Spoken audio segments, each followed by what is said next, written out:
O tema é filosofia e economia, e eu tenho um convidado muito especial, um dos maiores economistas do Brasil, um grande comentarista. Muito obrigado pela presença dele aqui. Agora eu vou só mudar aqui a câmera para receber Ricardo Amorim. Tudo bem? Como você está? Fala, Pedro, tudo bom? É um prazerzaço estar aqui com vocês. Descobri que o Cortella está se atrapalhando aqui no Instagram, mas acho que ele nunca imaginou estar em tantas plataformas ao mesmo tempo. Acho que foi uma das... E agora, Amorim, estamos no Instagram agora. É que eu vou colocar os dois agora. Vamos lá. Vamos lá, lado a lado. Vocês estão se vendo. Você sabe que eu já fiz tanta palestra, Ricardo Amorim, na vida, né, em vários lugares, vários eventos, várias regiões do Brasil, que estar agora lado a lado não é uma coisa tão estranha, mas nesse mundo, né, tecnológico, sim, é uma experiência um pouco mais inédita. E algumas vezes perguntam para mim, Amorim, mas o que filosofia tem a ver com economia? Eu sempre digo, pergunte aos economistas o que é que economia tem a ver com filosofia.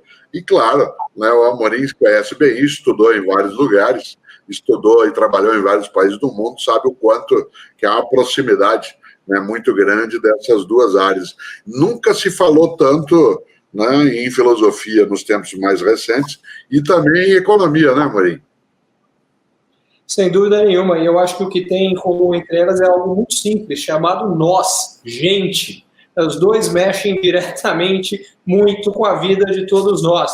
E eu acho que eles são fundamentais, porque uma está aí para alimentar o corpo, a outra para alimentar a alma. E a gente precisa das duas muito bem cuidadas, muito bem alimentadas, para termos uma vida que vale a pena e que mereça ser vivida. Quando você era muito jovem ainda, você é mais jovem que eu de idade, né, mas existia um curso com um nome muito curioso, que era um curso, inclusive, de ensino médio, na época se chamava segundo grau, né, e ele era um curso que preparava mulheres, especialmente, era um curso até sexista. Mulheres, era um curso mantido pelo governo federal e pelas redes estaduais, né, de ensino técnico. Amorim, não sei se chegou um dia a visitar, além das escolas agrotécnicas e das escolas técnicas, que hoje são os institutos federais, né, de educação tecnológica, existia pelo Brasil afora um curso em alguma cidade chamado curso de economia doméstica. Economia doméstica. E eu sempre achei curioso o termo, porque do ponto de vista etimológico, isto é, de origem das palavras, economia doméstica é uma redundância, né? Porque a palavra economia já tem a ver com o cuidado da casa, né, no grego antigo, e a palavra doméstico é o cuidado da casa em latim antigo. Portanto, economia doméstica era uma redundância, né? Quando você fala que a economia existe por causa do nós, né? Nós na nossa casa, como agora alguns de nós estamos, nossa casa, cidade, estado, país, planeta. Nossa casa está meio abalada agora, não está, Amorim? Olha, eu acho bem interessante esse ponto, que a nossa casa está abalada e no sentido que falava de economia doméstica, a diferença é que aí está cuidando da nossa pequena casa, o nosso lar, e a economia da nossa grande casa, que é o planeta. A economia nada mais é do que o estudo de como usar melhor os recursos que nós temos para atingir o que nós queremos, o que nós precisamos. E este momento que a gente está vivendo, mais do que nada, está deixando claro a dificuldade, os desafios da gente cuidar melhor da casa ampla para não ter que fugir para a casa pequena, que é o que está acontecendo. Como a gente não foi capaz de controlar isso na casa grande, a gente veio para a casinha agora. Olha que coisa gostosa, né? Nem todo mundo que está conosco agora, você sem dúvida sabe isso, que é a tua área, mas a palavra economia, ela nasce dentro da filosofia grega, né, há 2.500 anos, para falar exatamente daquilo que era o cuidado com a casa, né? Num primeiro momento, a residência mesmo, né? E mais tarde aquilo que seria a casa comunitária, a polis, né? Portanto, a comunidade daquilo que os latinos vão chamar de cidade. Mas, falando algo que não é para o Amorim, porque é a área dele, mas para as pessoas que gostam, né, de lidar com a etimologia, a palavra economia, ela tem dois vocábulos que nela se grudam, né, que vem do grego antigo. O primeiro que dá a expressão eco, né, no nosso modo de grafia, é ikos, que no modo de escrever é oikos. Você já deve ter visto, às vezes, né, quem agora está nos acompanhando, O-I-K-O-S, oikos, o som é ikos, né, no grego antigo, ikos, que é a casa, né, no sentido de morada. E, claro, a ideia de nomos é regra. Você tem autonomia, heteronomia, né, tudo aquilo que está ligado à conduta, à condução de algo. Por isso, economia seria as regras da casa, isto é, o modo de conduzir a casa.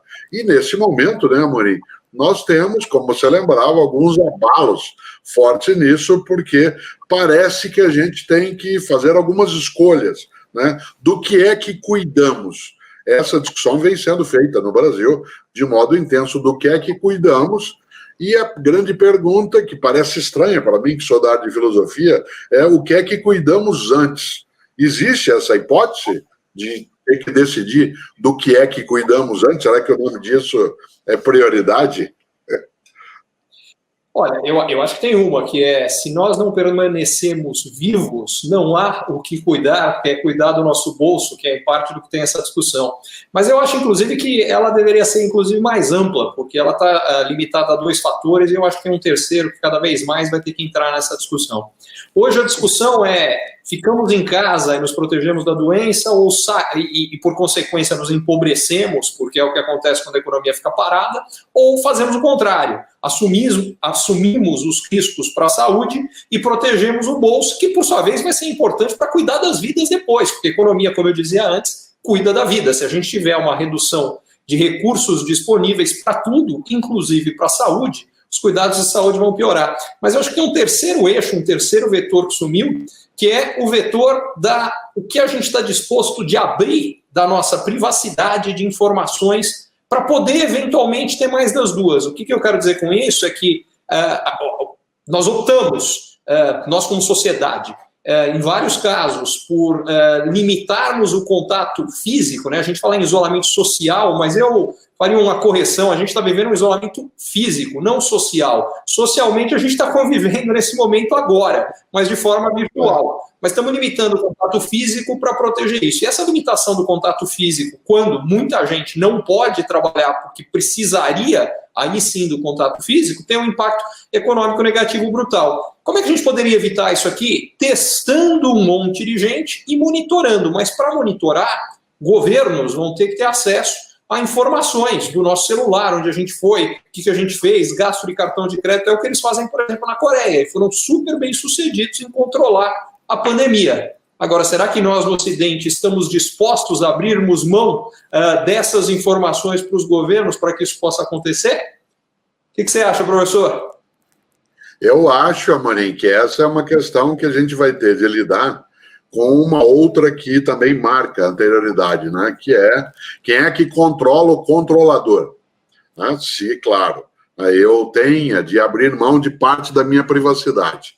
E isso pode ser, digamos, circunstancial, momentâneo, para a proteção conjunta da comunidade minha, isso terá de ser feito. Mas quem é que controla o controlador? Porque hoje, não é a área que eu domino bem, mas hoje eu ouço sempre dizer que tudo aquilo que a gente tem de privacidade ficou estilhaçado com o mundo de tecnologia, que nós somos o tempo todo acompanhados, monitorados, seguidos em relação não só ao uso do nosso cartão de crédito, o uso do celular, mas somos rastreados em relação a que tipo, né, de site acessamos, né, que os algoritmos andam conosco em todos os lugares, inclusive que os nossos mobiles, né, quando a gente usa nossas redes sociais ou até as nossas conversas, que há um monitoramento e que as empresas garantem que não fazem nenhum tipo de desnudamento daquilo que é a intimidade. Mas a gente tem visto, no Brasil especialmente, né, em 2018, 2019, 2020,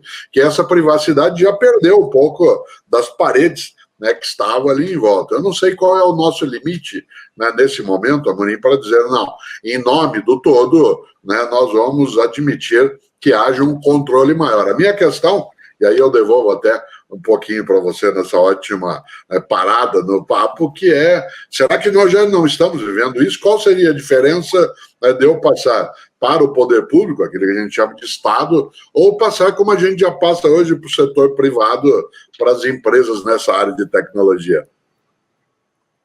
Eu acho que essa questão é perfeita, porque uma resposta, eu fiz um comentário sobre isso nas minhas redes sociais, fazendo exatamente essa pergunta e citando uma capa da revista Newsweek, que é exatamente dessa semana, que é exatamente sobre isso, sobre a perda da privacidade. E muitas pessoas responderam que uma vida sem a liberdade, que segundo elas é o que representaria abrir mão da privacidade, não vale ser vivida. E o que eu respondia era exatamente isso, mas nós já abrimos mão de muita dessa privacidade e eu não acho que isso nos tirou a liberdade. A questão, quando envolve governo, é como e se um uso ruim dessa informação pode sim implicar aí, em termos concretos, numa perda de liberdade. Eu acho que essa é a preocupação e que precisa ser levada com muito carinho. Ao mesmo tempo, a gente precisa preservar a saúde e precisa preservar a economia. Então, não é uma escolha fácil e eu acho que é uma escolha que a gente vai ter que discutir cada vez mais. Que bom. Eu tenho usado um argumento que talvez a gente possa levar em conta todas as vezes que sou perguntado em relação, primeiro, a isso que você levantou agora. Eu acho que há um nível, né, de possibilidade de oferecer, né, dados que a gente tenha na nossa privacidade, né, no nosso modo de caminhar, que o poder público poderia sim ter acesso a alguma área privada ou tem, se nós tivermos uma democracia que garanta transparência, acompanhamento, possibilidade de não ter, né, uma utilização autoritária, malévola daquilo que nos oferece proteção. Por outro lado, né, quando se pensa, e você introduziu aí um terceiro vetor junto à noção de proteção à vida e proteção às condições da vida, né, que é a própria economia como forma, né, de subsistência, eu lembro sempre, Amorim, que a gente tem que ter uma noção muito clara daquilo que é urgência, daquilo que é emergência.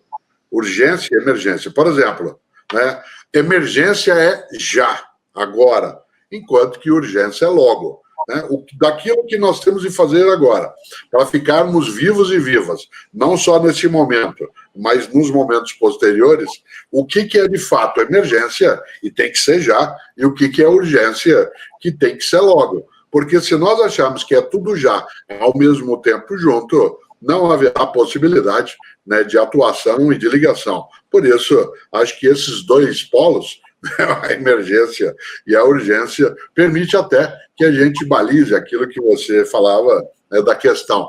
Até onde eu entrego ao grande irmão, para trazer à tona um anarquista, que era o George Orwell, até onde eu entrego ao grande irmão aquilo que depois ele vai usar contra mim. E se eu não entrego, isto é, não adiro, né, não tenho uma concordância, isso ameaça a vida da comunidade. São questões novas, né? Eu não imaginei que a minha geração, e portanto também a tua, um pouco mais jovem, teria que lidar com isso, que era só, né, uma coisa teórica quando o George Orwell escreveu em 1948 e publicou, né, o Revolução dos Bichos. Era só um texto, mas de repente ele ganhou uma concretude, né, quase, né, mais de 60 anos depois, que é espantosa, né? Ela já vinha acontecendo.